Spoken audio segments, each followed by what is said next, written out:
एक ही क्लास में 10 topic cover करना अपने आप में बहुत बड़ी बात है। जिस तरीके से हमने वो टेंस की क्लास कंप्लीट की थी वैसी वाली क्लास है ये आज। सो बेसिकली आप सभी का स्वागत है इस क्लास में। फटाफट खुश हो जाओ सभी लोग। ऐसे चेहरा उतार के बैठे हो आप आज तो वो अच्छा नहीं लगता है। सो बेसिकली इस क्लास में हम 10 टॉपिक कवर करने वाले हैं। इसी क्लास में बहुत ध्यान से समझना है, एक एक चीज़ को बहुत डिटेल में समझना है। पहला सेंटेंस है आई कैन स्विम, मैं तैर सकता हूँ। जब भी आपको कहना हो कि मैं ऐसा काम कर सकता हूँ, आपकी एबिलिटी है, आपकी कैपेसिटी है कि मैं ऐसा काम कर सकता हूँ, तब आपका sentence I can say start होता है। आई कैन डू इट, मैं ऐसा कर सकता हूँ। आई कैन प्ले कबड्डी, मैं कबड्डी खेल सकता हूँ। I can solve this question, मैं इस क्वेश्चन को सोल्व कर सकता हूँ क्योंकि मेरे में ऐसी एबिलिटी है। I can lift 100 kg weight, 100 kg वज़न उठा सकता हूँ मैं, ये मेरी कैपेसिटी है। अगला सेंटेंस है I could lift 50 kg weight earlier. देखो जो कुड का यूज़ होता है ना, पास्ट की एबिलिटी, पास्ट की कैपेसिटी बताने के लिए यूज़ होता है। पहले मैं ऐसा काम कर पाता था, कर सकता था, इस टाइप के सेंटेंस है। पहले मैं 50 kg वज़न उठा सकता था, अब नहीं उठा सकता, अब थोड़े से एज में बड़े हो गए, बूढ़े हो गए, तो वो कैपेसिटी नहीं रही। इस टाइप के सेंटेंस इंग्लिश में बनाने के लिए आप कुड का यूज़ करेंगे, जिससे ये पता लगता है कि मैं ऐसा काम कर पाता था। पहले मैं इंग्लिश में बात किया करता था। I could talk in English earlier. Earlier का मतलब होता है पहले, पहले मैं ऐसा काम किया करता था। इस टाइप के सेंटेंस। मैंने एक और सेंटेंस पूछा आप लोगों से, पहले मैं तेज दौड़ पाता था। I could run fast earlier, पहले मैं ऐसा काम कर पाता था, अब वो बस की बात नहीं है, वो हालत नहीं है। इस तरीके से बताते हुए। Very nice. अगला सेंटेंस है इट मे रेन टुडे, शायद आज बारिश हो जाए। इट मे रेन टुडे, शायद आज बारिश हो जाए।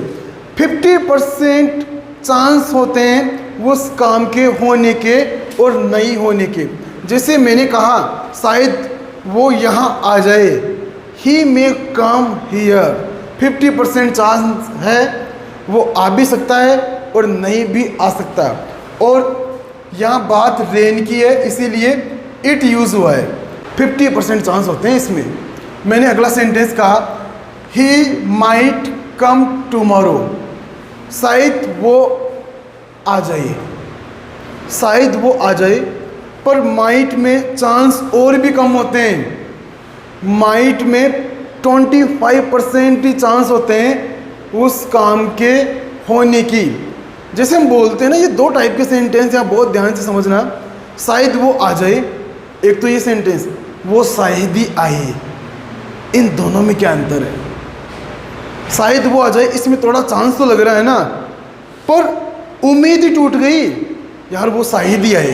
शायद ही आए मतलब 10% भी आ गए हम तो, मतलब 10% ही चांस है उसके आने के, बाकी चांस ही नहीं है। ये माइट है, समझ रहे हो क्या? कॉन्सेप्ट को समझो, बाकी सेंटेंस हम लोग बनाते रहेंगे। अगला सेंटेंस सेल आई गो, क्या मैं जाऊं? सेल का यूज परमिशन लेने के लिए होता है, क्या मैं ऐसा काम कर लूं? इस तरीके से सेल आई कम हियर, क्या मैं यहाँ आ जाऊँ? सेल आई सिट हियर, क्या मैं यहाँ बैठ जाऊँ? सामने वाले इंसान से परमिशन लेते हुए, क्या मैं ऐसा काम कर लूँ? पूछकर वो काम करते हुए। Shall I go, shall I come here, shall I take admission in this college, क्या मैं इस कॉलेज में एडमिशन ले लूँ? मैं किसी से परमिशन ले रहा हूँ, पूछ रहा हूँ, इस तरीके से। अगला सेंटेंस है you should respect your parents, आपको आपके पेरेंट्स की रेस्पेक्ट करनी चाहिए। सलाह देते हुए, सलाह देते हैं ना, कि आपको ये काम करना चाहिए। यू शुड स्टडी, आपको पढ़ाई करनी चाहिए, है ना। You should respect your elders, you should follow the traffic rules, traffic rules आपको फॉलो करने चाहिए। किसी भी इंसान को सलाह देते हुए कि आपको ये काम करना चाहिए, आपको समय पर दवाई लेनी चाहिए। You should take medicine on time. इस तरीके से सेंटेंस बना पाएंगे आप लोग। I will call you later, मैं आपको बाद में कॉल करूँगा। जब भी कहना हो कि मैं ऐसा काम फ्यूचर में करूँगा, आने वाले टाइम में करूँगा, तो मेरा sentence I will say start होता है। आई विल गो, मैं जाऊँगा। आई विल कम, मैं आऊँगा। I will talk to you later, मैं आपसे बाद में बात करूँगा। इस टाइप के सेंटेंस विल से बनते हैं। When I was a child, जब मैं एक बच्चा था। I would play all day, जब मैं सारे दिन खेला करता था। मैंने वुड का यूज़ आपको बताया था। यूज़ टू का यूज़ करते हैं, उसके बजाय हम वुड का भी यूज़ करते हैं पास्ट की हैबिट बताने के लिए। बताया था ना मैंने, अगर आपको याद हो तो।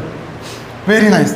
When I was a child I would play all day, मैं सारे दिन खेला करता था जब मैं एक बच्चा था।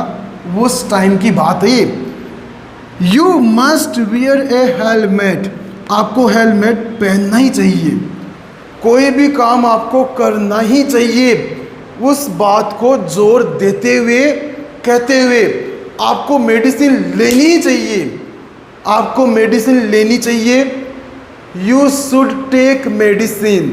शुड यूज़ होता है जब हम किसी बात को ज़्यादा जोर देकर नहीं बोलते हैं। दूसरा सेंटेंस, आपको मेडिसिन लेनी ही चाहिए। You must take medicine on time. You must follow the traffic rules, traffic rules आपको फॉलो करने ही चाहिए। ठीक उसी तरीके से you must wear a helmet, helmet आपको पहनना ही चाहिए। मस्ट एंड इम्पोर्टेंट है। Very nice.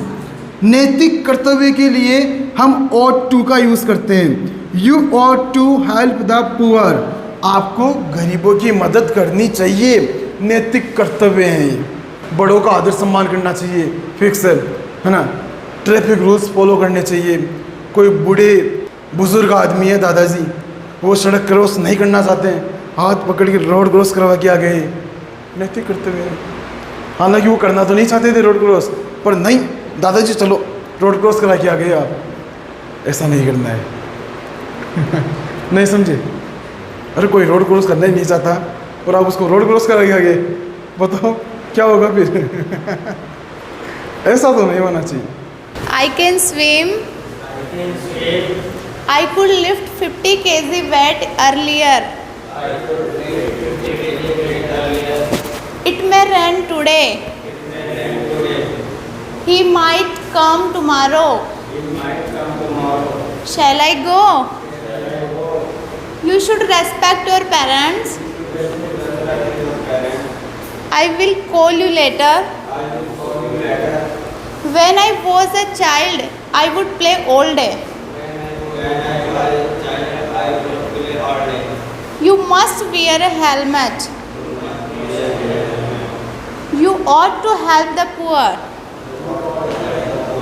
Thank you. ये सभी सेंटेंस बहुत ज़्यादा इम्पोर्टेंट है।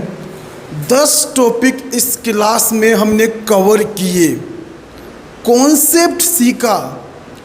अगर एक बार कॉन्सेप्ट सीख लेते हैं ना, बाकी ढेरों सारे सेंटेंस बनाओ आप, कोई दिक्कत नहीं है। पर उसके लिए आपको एक्शन फॉर्म्स भी याद होना ज़रूरी है। ऐसा कहते हैं, बिना एक्शन फॉर्म्स के इंग्लिश बोलना मुश्किल ही नहीं, बहुत मुश्किल है, पॉसिबल नहीं है। कुल मिला के बात ये है।